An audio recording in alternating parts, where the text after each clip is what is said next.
نفرهرو. المرأة في كيميت كانت دايما مهتمة جدا بجسمها وبمظهرها وبلبسها وبأناقتها ومكياجها وأزيائها. كانت معتزة بجمالها ومحبة جدا لأنوثتها بدون أي عقد وبدون إسفاف، لكن في نفس الوقت بمنتهى الدلال والاحترام.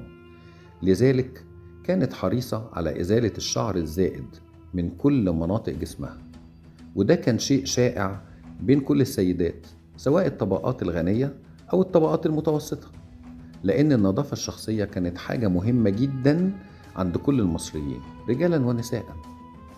كان في عندهم طبعا أكتر من وسيلة لإزالة الشعر، كل وسيلة ليها استخدام مختلف عن التاني. كان في ملقاط لإزالة الشعر من الوجه، وكان في شفرات لإزالة الشعر من باقي الجسم زي الذراعين أو تحت الذراعين أو الساقين، خصوصا إن الأزياء المصرية القديمة اللي كانت بتلبسها المرأة ما كانتش بتخفي هذه المناطق، كانت بتبقى كشفاها. الأدوات دي عادة بتكون مصنوعة من الذهب أو الفضة، الشفرات ده طبعا بالنسبة للأغنياء. بالنسبة للطبقة المتوسطة كانت المرأة عندها شفرات من البرونز أو النحاس، ممكن كمان لو الإمكانيات محدودة جدا يعني امرأة فقيرة كان ممكن يكون شفرات من حجر الزران. بالنسبة للمناطق الحساسة الموضوع كان مختلف، لأن كان مهم جدا بالنسبة للمرأة إنها تحافظ على نعومة الملمس، لذلك كانت بتستخدم كريمات ومنتجات طبيعية لهذا الغرض. المنتجات الطبيعية دي بتتكون من الشمع والسكر، مسحوق الليمون، وبعض الأعشاب.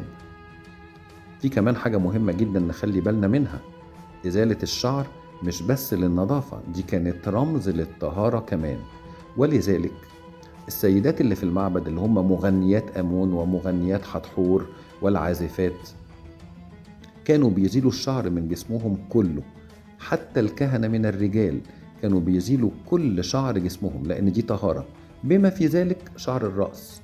يعني الكاهن المصري القديم كان حليق الرأس تماما. العادات الجميلة دي عادات متعلقة بالنظافة والطهارة انتقلت من كيميت لكل الشعوب والحضارات المجاورة، ووصلت حتى الأجيال الحالية. المرأة المصرية الحالية بتهتم بنفسها بنفس الطريقة. كيميت أصل كل شيء.